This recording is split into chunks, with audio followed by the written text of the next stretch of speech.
இயேசுநாதா வாரும் இயேசுநாதா எந்தன் இதயம் தேடிடும் அன்பே நீ வாரும் இயேசுநாதா வாரும் இறைவனே வாரும் இறைவனே எந்தன் இதயம் தேடிடும் அன்பே நீ வாரும் இறைவனே வாரும் இறையாவியே வாரும் இறையாவியே எந்தன் இதயம் தேடிடும் அன்பே நீ வாரும் இறையாவியே.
லூக்கா எழுதிய நற்செய்தி அலகு 4 இறை சொற்றொடர்கள் 24 முதல் 30 வரையிலானவைகள். இயேசு நாசரேத்துக்கு வந்திருந்த போது தொழுகை கூடத்தில் மக்களை நோக்கி கூறியது, நான் உறுதியாக உங்களுக்கு சொல்கிறேன், இறைவாக்கினர் எவரும் தம் சொந்த ஊரில் ஏற்றுக்கொள்ளப்படுவதில்லை. உண்மையாக நான் உங்களுக்கு சொல்லுகிறேன், எலியாவின் காலத்தில் 3½ ஆண்டுகளாக வானம் பொய்த்தது, நாடெங்கும் பெரும் பஞ்சம் உண்டானது. அக்காலத்தில் இஸ்ரவேலரிடையே கைம்பெண்கள் பலர் இருந்தனர். ஆயினும் அவர்களுள் எவரிடமும் எலியா அனுப்பப்படவில்லை. சீதோனைச் சேர்ந்த சாரிபாத்தில் வாழ்ந்த ஒரு கைம்பெண்ணிடமே அனுப்பப்பட்டார்.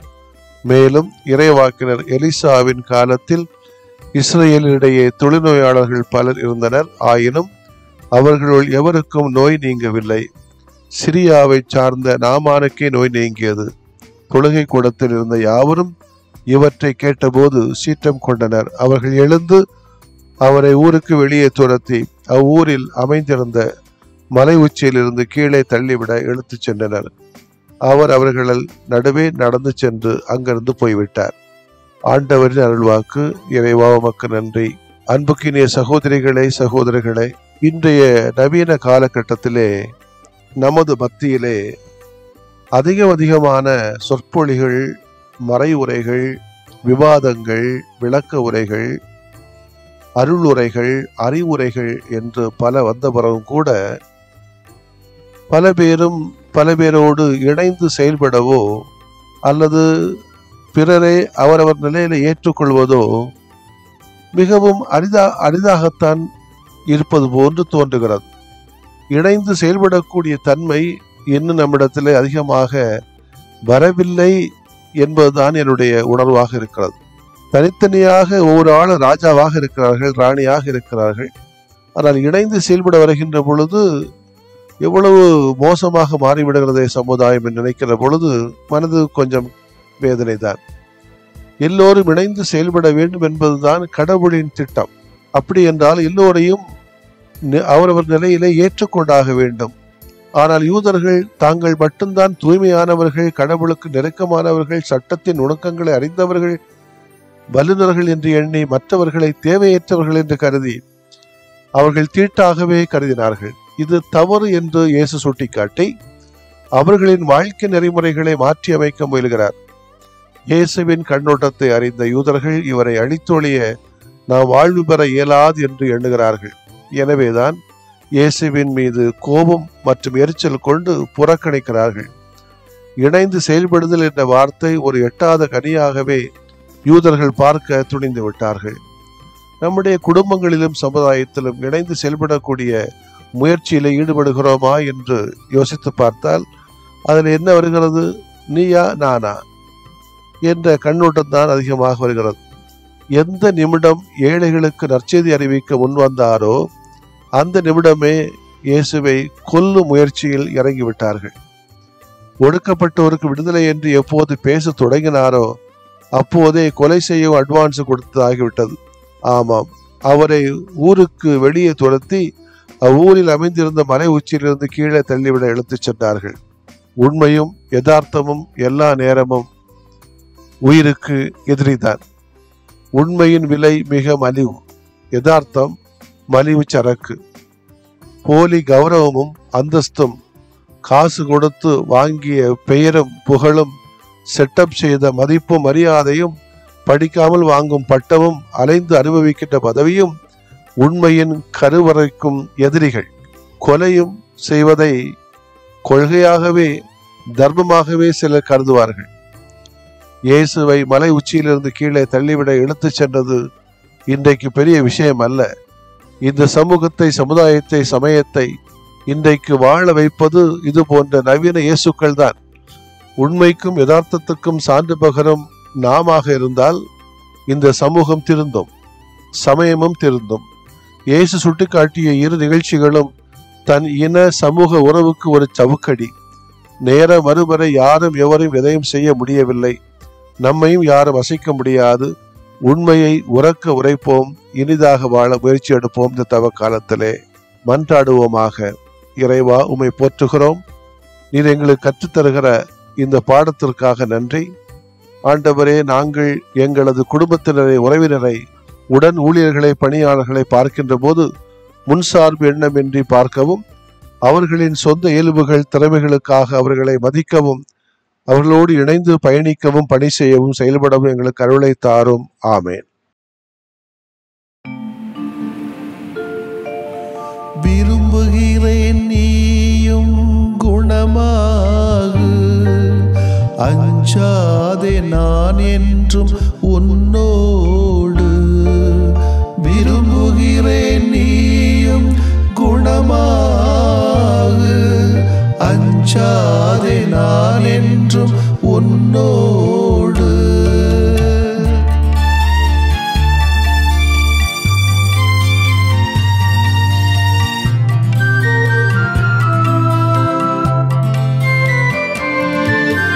அலையலையாய் துன்பம் வந்த போதிலும் அரவணைத்து காக்கும் எங்கள் அன்பு தெய்வமே. அலையலையாய் துன்பம் வந்த போதிலும் அரவணைத்து காக்கும் எங்கள் அன்பு தெய்வமே.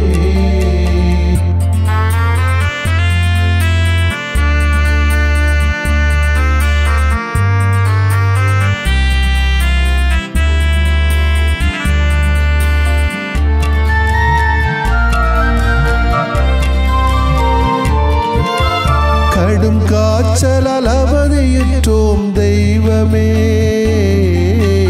உடல் வலியால் நொந்து போனோம் தெய்வமே.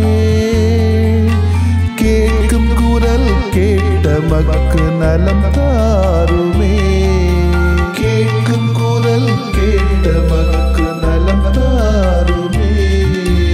அலையலையாய் துன்பம் வந்த போதிலும் அரவணைத்து காக்கும் எங்கள் அன்பு தெய்வமே.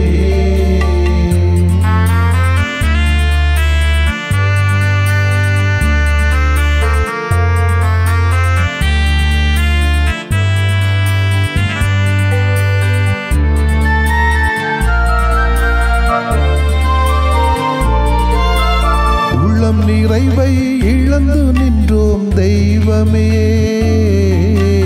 குழந்தையின்றி நிலை குலைந்தோம் தெய்வமே.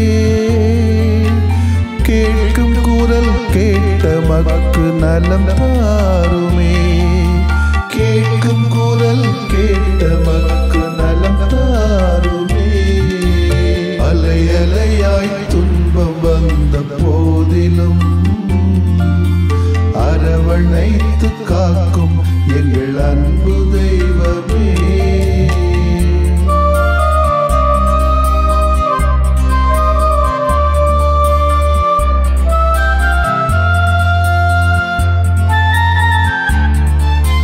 குடிபோதையில் பேதையானும் தெய்வமே, குடும்ப மகிழ்வை குலைத்து விட்டோம் தெய்வமே. கேட்கும் குரல் கேட்ட மக்கு நலம் தாருமே, கேட்கும் குரல் கேட்ட மக்கு நலம் தாருமே. அலையலையாய் துன்பம் வந்த போதிலும் அரவணைத்து காக்கும் எங்கள் அன்பு தெய்வமே.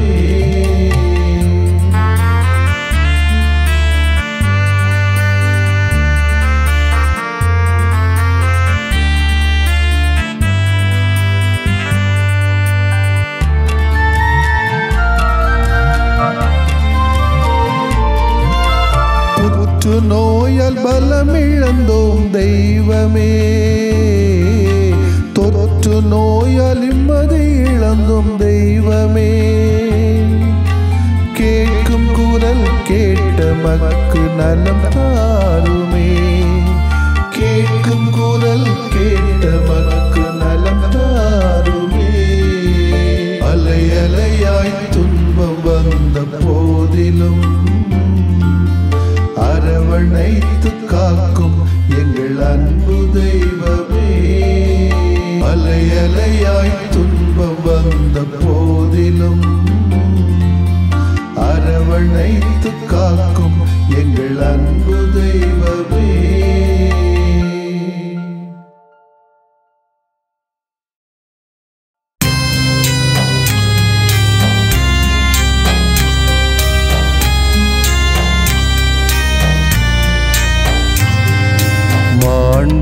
மாண்புயரிவருள் அடையாளத்தை தாழ்ந்து பணிந்து ஆராதிப்போம்.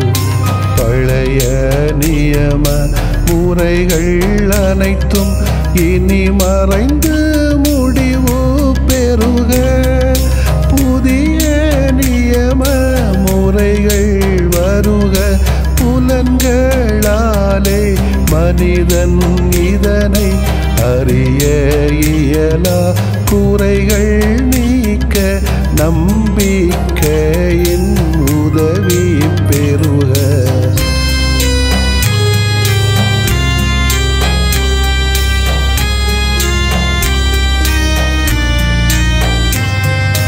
தந்தை அவர்க்கும் மகன் அவர்க்கும் புகழ்ச்சியோடு வெற்றியாக்கும்.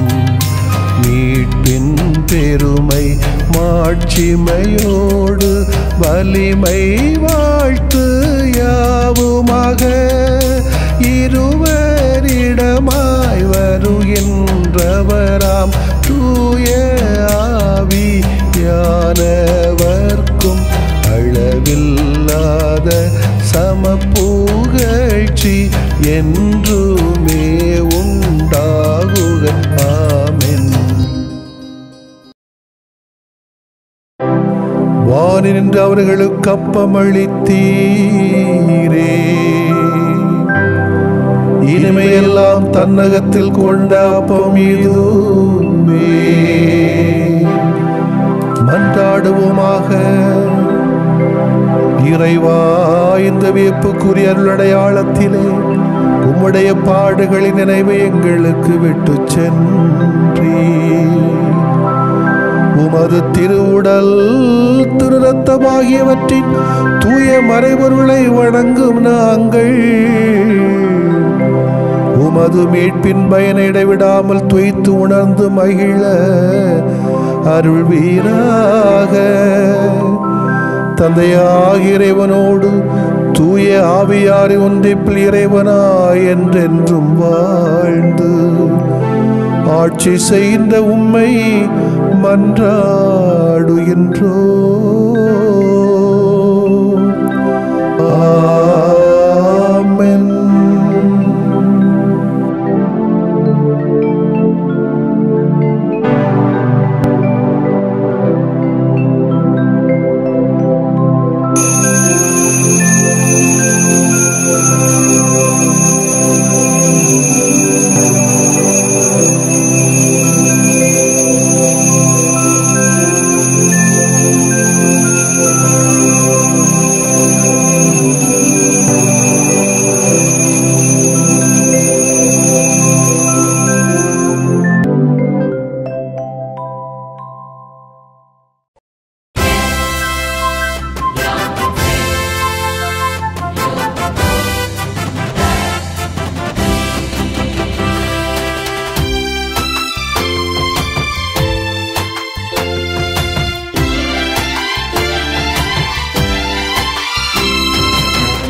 வாழ்ந்து உறுதியூட்டும் ஆண்டவரே, எம் உறவிற்கு உயிரூட்டும் வரம் தாருமே. உம் சாயல் ஏற்று வாழும் நாங்கள் உம் பார்வை மனதோடு இணைந்து பயணிக்க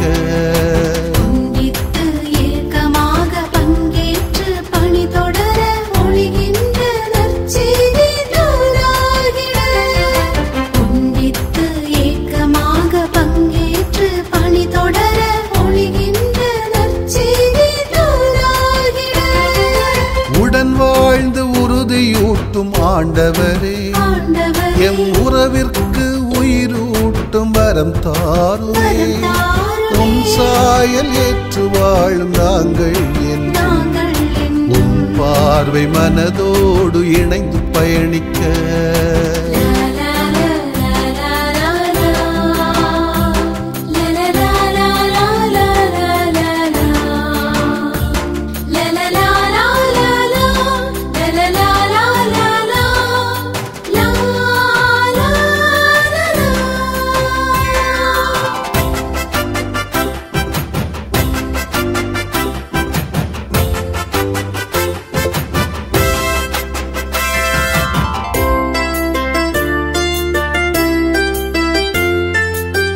தன்னலத்தால் முன் சார்பால் சுவர்கள் எழுப்பினோ, தலையான அன்பை கொன்று ஆணவம் கொண்டோ.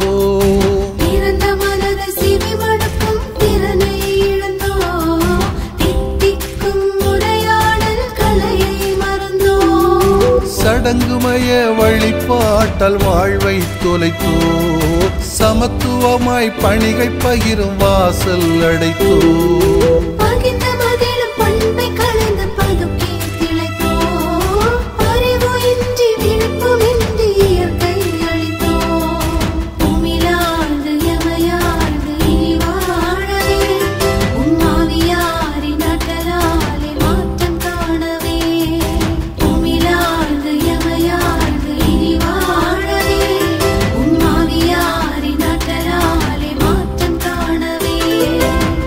வாழ்ந்து உறுதியூட்டும் ஆண்டவரே, எம் உறவிற்கு உயிரூட்டும் வரம் தாருமே. உம் சாயல் ஏற்று வாழும் நாங்கள் என்றும் உம் பார்வை மனதோடு இணைந்து பயணிக்க.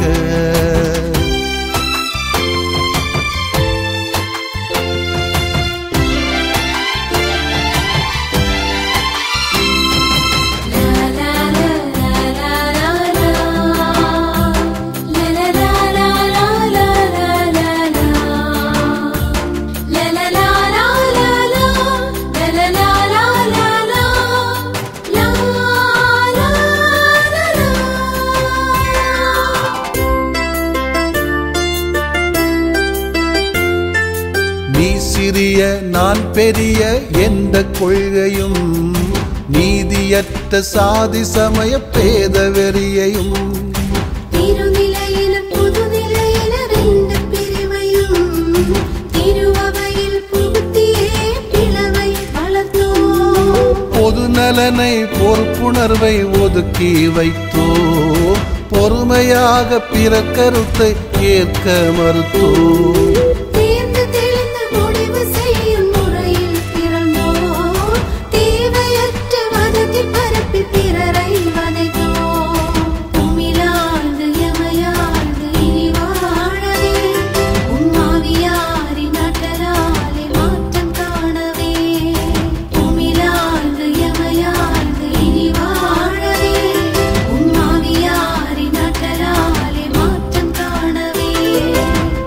வாழ்ந்து உறுதியூட்டும் ஆண்டவரே, எம் உறவிற்கு உயிரூட்டும் வரம் தாருமே.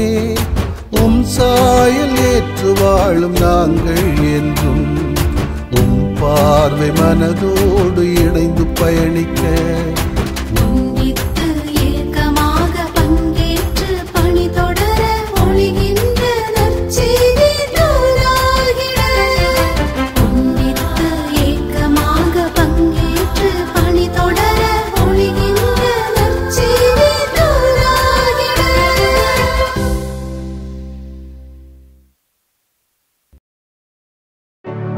நிலையான புகழுக்குரிய